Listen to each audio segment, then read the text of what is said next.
Olá, queridos irmãos e queridas irmãs. Esse é mais um vídeo da nossa série Estudando o Evangelho segundo o Espiritismo. Continuamos a estudar o 12º capítulo do livro, que tem o título Amai os vossos inimigos. Estamos estudando o item Instruções dos Espíritos e dessa vez nos debruçaremos sobre o subitem 10 do capítulo, que tem o título O ódio. Esse subitem é composto por apenas um parágrafo, com a instrução do espírito Fenelon, de 1861. Em resumo, nós podemos dizer que são apresentados o ódio e o amor e suas consequências para quem escolhe viver cultivando um ou outro. Trata-se de um item relativamente simples, no entanto, extremamente profundo. Um item belíssimo para o nosso estudo. Para pensarmos um pouquinho mais uma vez naquela ideia de continuidade, vamos lembrar que anteriormente nós estudamos a vingança. Vimos, portanto, anteriormente que a conduta da vingança está em oposição ao ensinamento principal do capítulo, que é amar os inimigos. Esse é o principal ensinamento do capítulo. Então, a vingança e o ódio são colocados como itens para o estudo que nos trarão autoconhecimento para que a gente aprenda a identificá-los em nós quando eles estiverem conosco, quando nós estivermos em contato com isso e a gente então poder combater. Bom, anteriormente então a vingança colocada em oposição ao ensinamento principal do capítulo. Agora nós aprendemos a cuidar dos nossos sentimentos de ódio.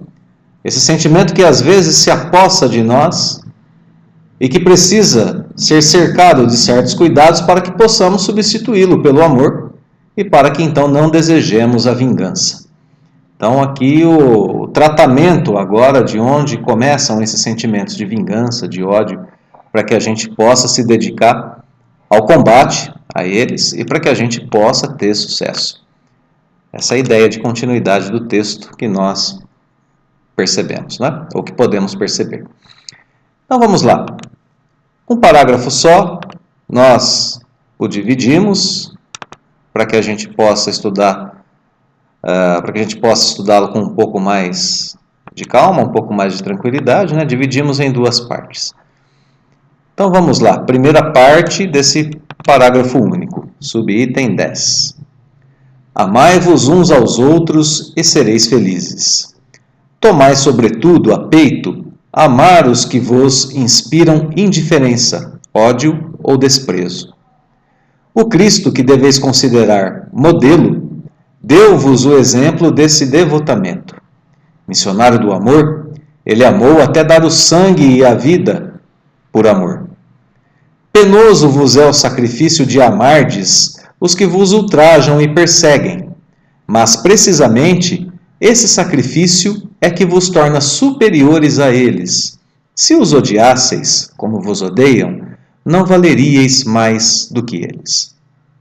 Então aqui nessa primeira parte do parágrafo, nós lemos que o amor aqui é colocado como condição para a felicidade.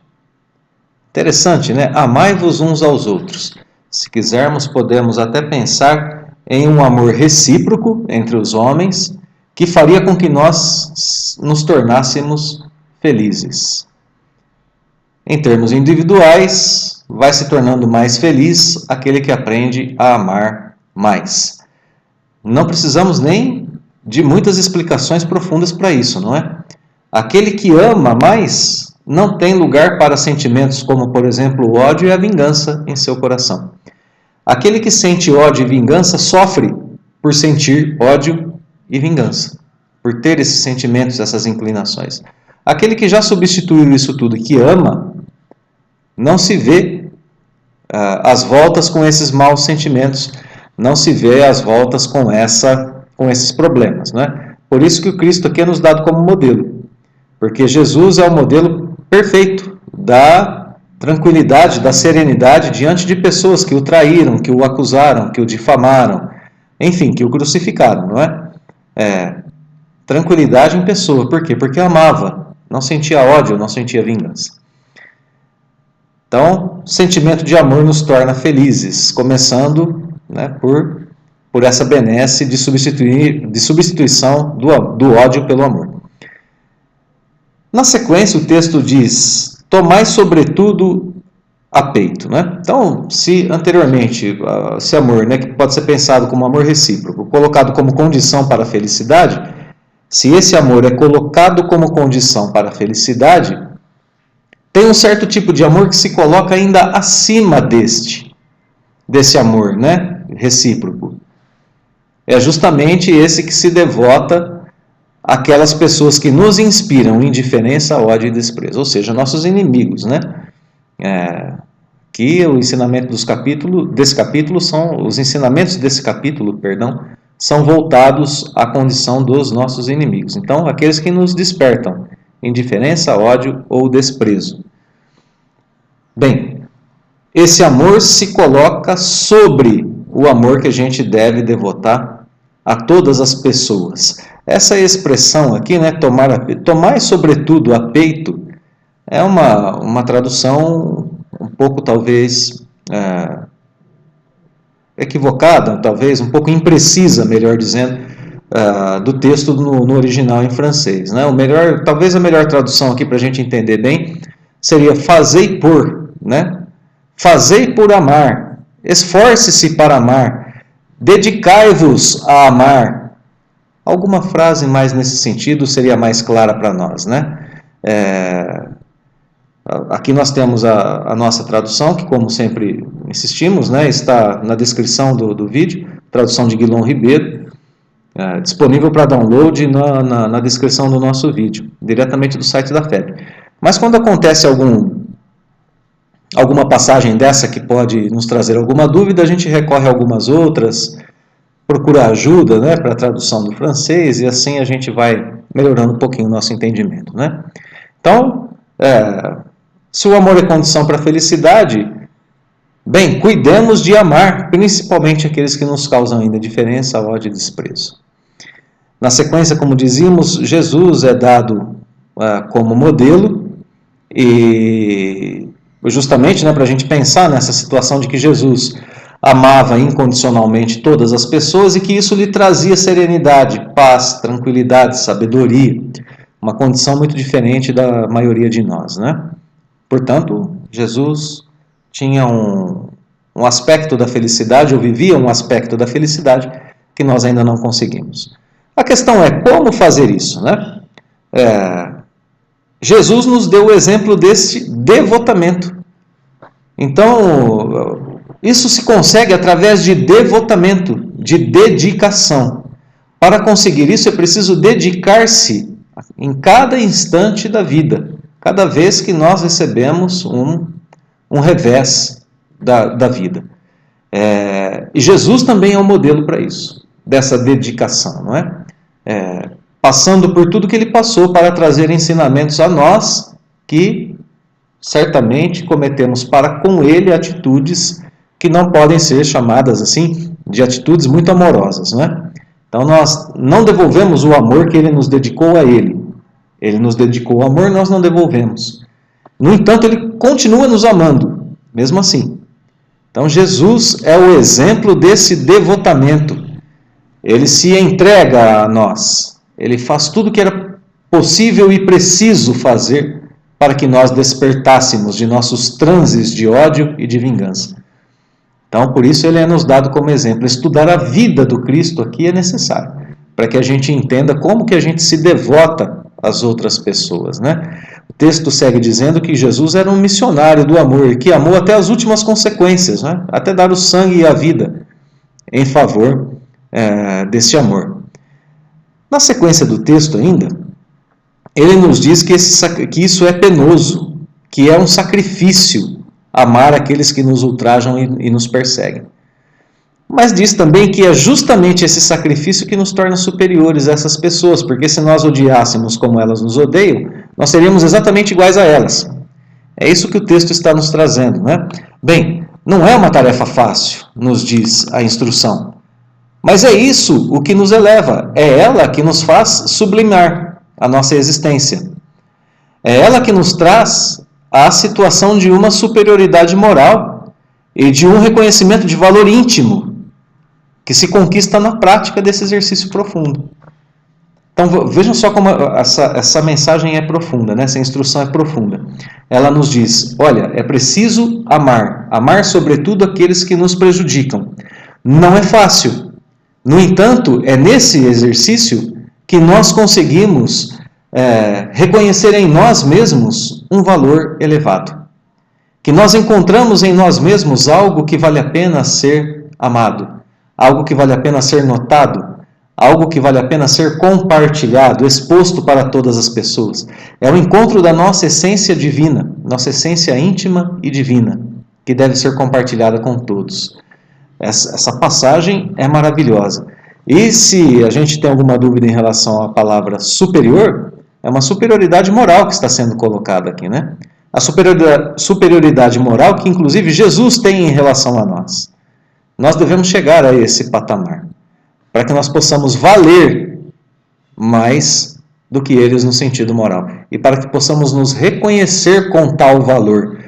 Isso tudo não seria uma felicidade para nós? O reconhecimento em nós desse valor seria maravilhoso, né? Então, até aqui, o parágrafo apresenta o amor e o ódio em contraposição um com o outro, claro, não é? E coloca a tarefa de amar como caminho para essa superioridade moral e para a felicidade que nós tanto desejamos para a nossa vida terrena. Vamos para a segunda e última parte desse primeiro parágrafo, que é uma instrução do Espírito Fénelon, né? Como já o dissemos, de 1861. Então, Fénelon continua dizendo, ou escrevendo, né? Amá-los é a hóstia imácula que ofereceis a Deus na ara dos vossos corações, hóstia de agradável aroma, e cujo perfume lhes sobe até o seio. Vamos entender um pouquinho melhor essa frase, né? Hóstia, aqui é no sentido de uma oferenda a Deus, né? Amar os inimigos é uma oferenda imácula, pura, né? É uma oferenda pura que nós oferecemos a Deus. É um sentimento que nós oferecemos tanto ao inimigo, mas oferecemos a Deus na ara ou no altar dos nossos corações. Mais um aspecto belíssimo dessa instrução de Fénelon. O nosso coração é um altar de devoção a Deus. É um altar de culto a Deus e de trabalho pelo próximo. Esse é o sentido do altar, né? Ali que se pratica um trabalho que deve ser voltado ao próximo e que se pratica ao mesmo tempo, no decorrer desse trabalho, o culto a Deus. Então, o amor é a hóstia, é o sentimento, é a oferenda mais pura que nós podemos devotar a Deus. Ela é de agradável aroma e o perfume sobe até o seio, até o íntimo de Deus, que reconhece em nós esse exercício, né? Reconhece em nós essa virtude, melhor dizendo, esse sentimento elevado. Se bem a lei de amor mande que cada um ame indistintamente a todos os seus irmãos, ela não couraça o coração contra os maus procederes. Esta é, ao contrário, a prova mais angustiosa, e eu o sei bem, porquanto durante a minha última existência terrena experimentei essa tortura. Vamos parar por aqui e entender um pouquinho o que Fénelon está nos dizendo aqui. Bem, ele nos apresenta aqui nessa passagem uma característica disso que ele chama aqui de a lei de amor, que já foi estudada anteriormente no Evangelho segundo o Espiritismo, né? A lei de amor manda que todos amem incondicionalmente ou indistintamente a todos, conforme Fénelon escreve aqui. No entanto, ele diz que ela não couraça o coração. Ela não couraça, isto é, ela não envolve, ela não protege, ela não encapa o coração com uma capa de couro para protegê-lo, não é, dos maus procederes das outras pessoas. A lei de amor não protege o nosso coração, ou seja, isso quer dizer que o nosso coração sente, que nós sentimos o golpe do mau proceder alheio, do mau proceder da outra pessoa em relação a nós. Mas isso é dado para cada um de nós como uma prova, a mais angustiosa delas. é descrita aqui, né, como a prova mais angustiosa e como uma tortura, que Fénelon diz, inclusive, que já viveu. Então não é porque a gente é instruído a amar pela lei de amor que o nosso coração não vai sentir. Não, a gente vai sentir. Mas sentir e lutar contra esse sentimento é justamente o exercício, é justamente a prova que todos nós temos à nossa disposição para quê? Para crescer, para progredir, para sublimar, para sermos felizes. É um combate, não é? Em nós mesmos, as nossas más tendências ao nosso ódio, à nossa vingança, as nossas más tendências, as nossas más inclinações. Para você que vai estudar o Evangelho depois com mais calma, vai fazer o seu Evangelho no lar, como Fénelon diz aqui, né, que ele experimentou essa tortura na última encarnação, vale a pena a reflexão de que aqui nós temos um espírito que sabe o que está pedindo para nós. Ele fala, eu estou pedindo uma coisa muito difícil, mas por experiência própria, eu mesmo assim peço, por experiência própria de ter vivido, eu peço, como que dizendo para a gente assim, né, que já sabe das dificuldades, mas que sabe também que é possível praticar aquilo que ele pede, porque ele o fez. Né? Tanto que é um espírito que está aqui contribuindo com alguma coisa, né, com as suas ideias, com seus ensinamentos durante a codificação espírita. Né? Continua o texto, vale a pena a reflexão e a discussão sobre esse ponto. Bom, continua o texto dizendo, mas Deus lá está e pune nesta vida e na outra os que violam a lei de amor. Essa frase grifada aqui que nós acabamos de ler pode ter pelo menos, né, duas interpretações. Deus, a primeira interpretação, uma segurança para nós que amamos, em saber que aquele que procede mal será punido pela lei de Deus. Primeiramente, claro, né, simplesmente por permanecer no mal e no ódio, por praticar o mal, né? Vive nessas más vibrações e já sofre. E depois vai sofrer ainda as consequências de suas atitudes. Né? Porque muitas vezes a gente fala que não vai perdoar, porque a gente acha que quando a gente não perdoa, e se a gente não busca a justiça através do ódio e da vingança, a outra pessoa sai impune. Então aqui a frase diz, né? Deus está lá e pune nessa vida e na outra. Nesta vida, porque a pessoa já vive no ódio, como nós dizíamos, e na vida seguinte, porque lá ela colhe os frutos do que aqui plantou, né? Os que violam a lei do amor. Então, esse é o primeiro sentido, para a gente apaziguar nosso coração e deixar que a justiça divina se encarregue da pessoa que nos prejudica. Né? Num segundo sentido, essa frase significa que se nós mesmos não trocarmos o ódio em nós pelo amor, seguiremos no mesmo caminho de sofrimento daqueles que praticam o mal. Deus pune nessa vida e na outra aqueles que violam a lei de amor. Aquele que não ama, que cultiva o ódio, mesmo que sejamos nós, né, que fomos ofendidos e prejudicados, nós estaremos sujeitos a essa mesma lei. Então, os dois sentidos da frase, né, ela vale tanto para o ofensor, quanto para aquele que cultiva o ódio e procura vingança. Não esqueçais, meus queridos filhos, que o amor aproxima de Deus a criatura, e o ódio a distancia dele.